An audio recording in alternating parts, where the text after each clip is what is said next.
आप में से बहुत से लोगों ने 2015 में आई अक्षय कुमार की गब्बर इज बैक मूवी तो जरूर देखी होगी। इस फिल्म में एक बेहद प्रभावशाली सीन है जिसने देश भर के अस्पतालों और स्वास्थ्य व्यवस्था की असलियत को सबके सामने रखा था। ये सीन हमारे समाज में स्वास्थ्य सेवाओं के व्यवसायीकरण की तरफ एक कटाक्ष है, जहां इलाज सेवा नहीं धंधा बन चुका है।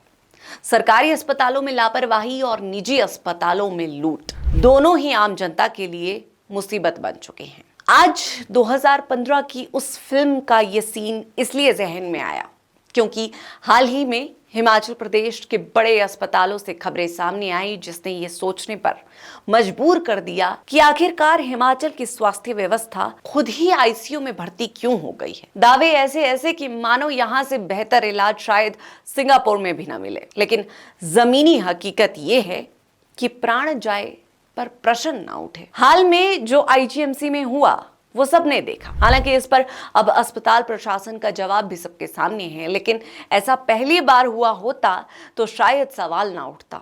लेकिन अस्पतालों में लापरवाही जैसे आरोप पहले भी लगते आए हैं, मगर अफसोस बीतते समय के साथ ये आरोप भी ठंडे बस्ते में चले जाते हैं।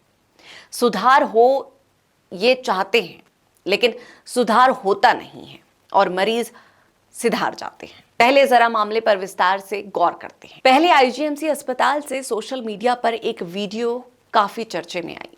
दरअसल यहां एक महिला की मृत्यु होने पर परिवार वाले डॉक्टर पर लापरवाही के आरोप लगाते हैं। मृतक महिला के बेटे लीलाधर चौहान ने बताया कि वो सुबह ही नेरचौक मेडिकल कॉलेज से अपनी मां को इलाज के लिए शिमला आईजीएमसी लाए थे। सुबह करीब 5 बजे आईजीएमसी शिमला पहुंचे, फिर 1 घंटे के करीब बाहर ही भटकते रहे। उन्होंने आरोप लगाया कि आईजीएमसी की इमरजेंसी में उनकी माता को समय पर उचित इलाज नहीं मिला, जिससे उनकी मौत हुई है। लीलाधर का कहना है कि जब उन्हें इमरजेंसी में एंट्री दी गई तो उसके बाद उन्हें खाली ऑक्सीजन सिलेंडर दिया गया। लीलाधर ने कहा कि उनका भाई, वो और उनकी बहन पत्नी लगभग 1 घंटे तक इधर उधर भटकते रहे। जिन 2 डॉक्टरों के जिम्मे मेरी मां का इलाज था वो हमें देखते रहे और इधर उधर घूमते रहे। जब उन्होंने लाइव वीडियो बनाना शुरू किया, इसके बाद इलाज तो शुरू किया गया, मगर तब तक बहुत देर हो चुकी थी। लीलाधर ने लाइव वीडियो में मुख्यमंत्री सुखविंदर सिंह सुक्खू से भी सख्त कार्रवाई की गुहार लगाई। इस पर आईजीएमसी के एमएस डॉक्टर राहुल राव का एक बयान भी सामने आया। सुबह 5:30 बजे 72 वर्षीय सेवदासी आईजीएमसी के इमरजेंसी विभाग में लाई गई। उन्हें मेडिकल कॉलेज नेरचौक से यहाँ रेफर किया गया था। उनके लीवर और स्प्लिन में स्वेलिंग थी और उन्हें ब्लड कैंसर था। साथ में उन्हें हार्ट की भी समस्या थी। आईजीएमसी पहुंचते ही उन्हें तुरंत चेक किया गया तथा आवश्यक जांच करके उपयुक्त उपचार शुरू किया गया, लेकिन मरीज की हालत लगातार बिगड़ रही थी। जांच रिपोर्ट के अनुसार महिला की मौत हृदयघात से हुई है। अब इसी दिन दूसरी तरफ शिमला के कमला नेहरू अस्पताल में प्रसव के बाद शुक्रवार सुबह फागू के चियोक के 28 वर्षीय महिला की भी मौत हो गई। परिजनों ने अस्पताल प्रबंधन पर लापरवाही बरतने का आरोप लगाया। गुरुवार रात करीब 11:30 बजे महिला ने सिजेरियन के जरिए एक स्वस्थ बेटे को जन्म दिया था। परिवार का कहना है कि महिला की हालत सुबह तक सामान्य थी, लेकिन तबीयत खराब होने के बावजूद अस्पताल स्टाफ ने उसे खाना खाने के लिए कहा। परिजनों का आरोप है कि महिला को भोजन के दौरान सांस लेने में दिक्कत हुई और सुबह करीब 9 बजे उसकी मौत हो गई। मौत के बाद अस्पताल परिसर में माहौल तनावपूर्ण भी हो गया। परिवार के सदस्यों का कहना है कि महिला की स्थिति को देखते हुए स्टाफ को अधिक सतर्क रहना चाहिए था। कमला नेहरू अस्पताल शिमला के मेडिकल सुपरिटेंडेंट डॉक्टर सुंदर सिंह नेगी ने बताया कि प्राथमिक रूप से ये आशंका है कि महिला की दम घुटने से मौत हुई होगी, लेकिन अभी इसकी पुष्टि नहीं हुई।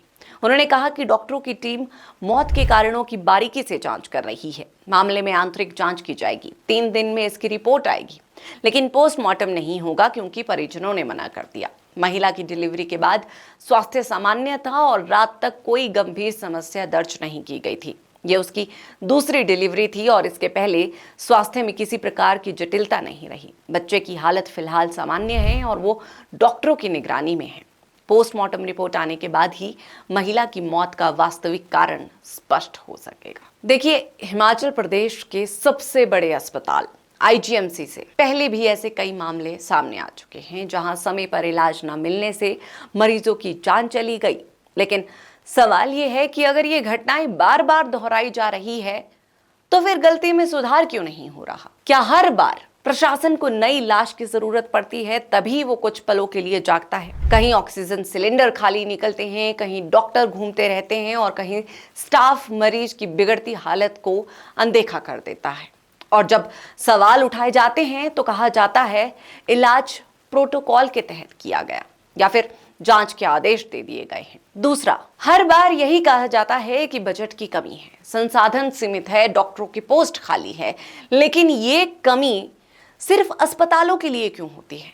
विधायकों के वेतन बढ़ाने के लिए कभी बजट की कोई दिक्कत नहीं होती। मंत्रियों की गाड़ियों के लिए करोड़ों मिल जाते हैं और वीआईपी ट्रीटमेंट के लिए सब कुछ उपलब्ध होता है, तो फिर आम जनता के इलाज में ही कमी क्यों? सरकारी अस्पताल जाए तो जान का खतरा, निजी अस्पताल जाए तो जेब का। आईजीएमसी जैसे अस्पतालों में भी इलाज मिलने के लिए अब वीडियो बनाना पड़ता है, तब जाकर सिस्टम हरकत में आता है। और ये विफलता सिर्फ किसी एक पार्टी की नहीं है, चाहे भाजपा की सरकार रही हो या आज कांग्रेस की हो। स्वास्थ्य व्यवस्था हर दौर में बदहाल रही है। सत्ता बदलती है लेकिन अस्पतालों की हालत जस की तस रहती है। अगर सरकार स्वास्थ्य जैसी मूलभूत सुविधा भी नहीं दे सकती तो फिर जनता सरकार से उम्मीद ही क्या रखें? बहरहाल इस वीडियो में इतना ही। इस पूरी चर्चा पर आप सभी की क्या राय है, हमें कमेंट सेक्शन में जरूर बताएं।